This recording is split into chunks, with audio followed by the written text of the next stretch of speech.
Jai Hind aspirants, I Ruby Thakur welcome you to the SSB Crack Exams channel and I am here with a new topic for you all. And आज का जो topic है that is related to Shivaji का waghnakh London से return हो रहा है हमारे भारत वापस से। तो चलिए जानेंगे कि ये वाघनाक था क्या, इसका इतिहास क्या है शिवाजी जी के साथ, और साथ ही में ये लंदन बेसिकली पहुंचा कैसे। सो यस द वाघनाक, या जिसको आप टाइगर क्लॉ शेप्ड वेपन भी कह सकते हैं, अगर आप नीचे देख रहे हैं। So yes this is the waghnakh. Done. तो वाघ आपको पता है हिंदी में बाघ जो है हम टाइगर को कहते हैं, एंड नाक इज रिलेटेड टू जो क्लॉ की शेप में, एक पंजे की शेप में जो है, सो उसी के ऊपर इसका नाम रखा है कि एक बाघ के पंजे की शेप में है, एक वेपन बनाया गया था, and yes we call it as the baghnakh. तो ये जो पर्टिकुलर इसका इतिहास है that is with the Chhatrapati Shivaji Maharaj ji के साथ, एंड नाउ लंदन से ये वापस आ रहा है मुंबई।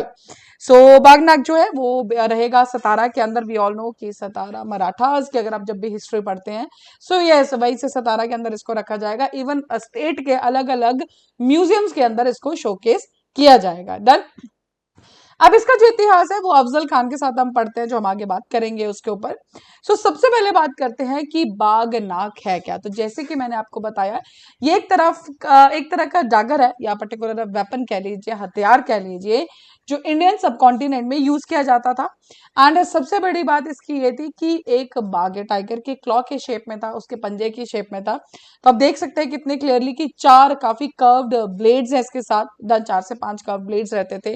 एंड अगर आप नीचे ये पीछे ये देखेंगे डन, तो ये पकड़ने के लिए, होल्ड करने के लिए एक बार की तरह लगाया हुआ है। एंड इसको यूज किया जाता था पर्सनल डिफेंस के लिए, या किसी के ऊपर अटैक करने के लिए, उन सब चीजों के लिए इसे यूज किया जाता था।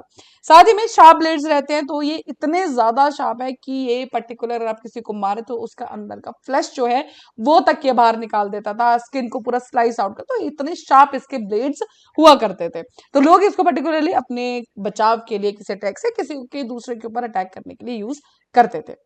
अब छत्रपति शिवाजी के साथ इसकी कहानी कैसी है कि अफजल खान, आप सब जानते हैं बीजापुर के जनरल थे। डन। तो he always try to stop जो भी कैंपेन्स रहते थे शिवाजी के कॉन्कन के अंदर। सो अफजल खान ने क्या बोला, उसने कहा कि हम एक मीटिंग करते हैं जो एकदम शांति वाली मीटिंग होगी। डन। लेकिन छत्रपति शिवाजी को खतरा जरूर था कि ये कहीं ऐसा ना हो ये अटैक कर दे।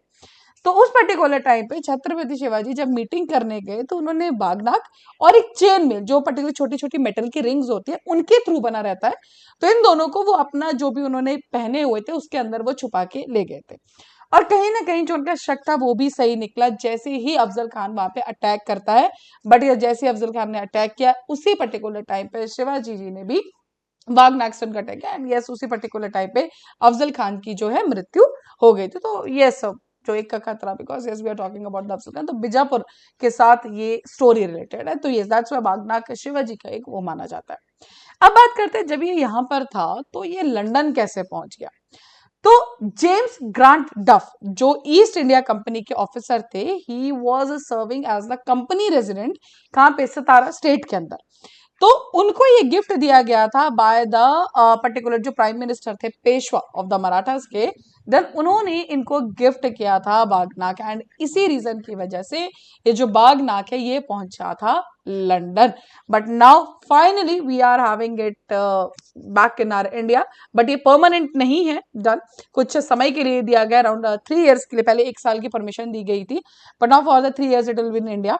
तो state culture affair minister Sudhir Mungantiwar उन्होंने भी अनाउंस किया कि ये म्यूजियम सतारा के अंदर इसको रखा जाएगा, और उसके साथ और भी आर्टिफैक्ट्स जो कि छत्रपति शिवाजी महाराज के टाइम के उनको रखा जाएगा। डन।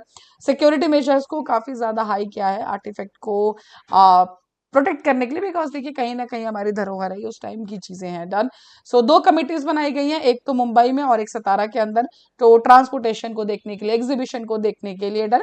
तो कमेटी के अंदर वही कलेक्टर्स, पुलिस ऑफिशियल्स, म्यूजियम के ऑफिशियल्स है, कुछ रिप्रेजेंटेटिव जो पब्लिक वर्क डिपार्टमेंट के, उन्हें सबको इसके अंदर एक कमेटीज बनाई गई है ताकि इसे पर्टिकुलरली सही से रखा जाए। सिमिलरली डॉक्टर सब्यसाची मुखर्जी जो कि डायरेक्टर जनरल है छत्रपति शिवाजी महाराज वास्तु संग्रहालय के, तो वो इस मुंबई कमेटी को लीड कर रहे हैं जो हैंडलिंग और डिस्प्ले करने के लिए वागना।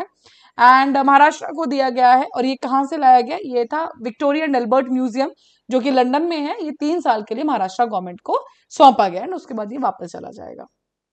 सो यस, ये थी कहानी मेरे बागनाग की. So I hope you all, of course अगर कुछ हमारा आर्टिफैक्ट आ रहा है so we should know about कि वहां पहुंचा कैसे. हालांकि आप सब जानते हैं काफी ऐसी चीजें हमारी जो आज भी बाहर है, डन कुछ आर्टिफैक्ट्स वापस भी लाए गए हैं.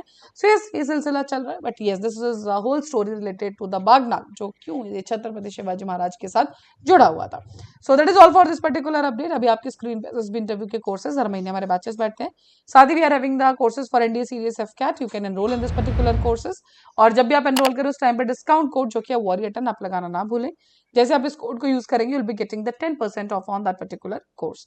So that's all for the day. Thank you so much for watching this video lecture. जय हिंद, जय भारत. अगर आप एक डिफेंस एस्पिरेंट हैं और SSB interview, NDA, CDS, AFCAT जैसे एग्जाम्स के लिए प्रिपेयर कर रहे हैं तो आप एसएसबी क्रैक एग्जाम्स के कोर्स को चेक करना ना भूलें. आप हमारी लर्निंग एप्लीकेशन को गूगल प्ले स्टोर से भी डाउनलोड कर सकते हैं.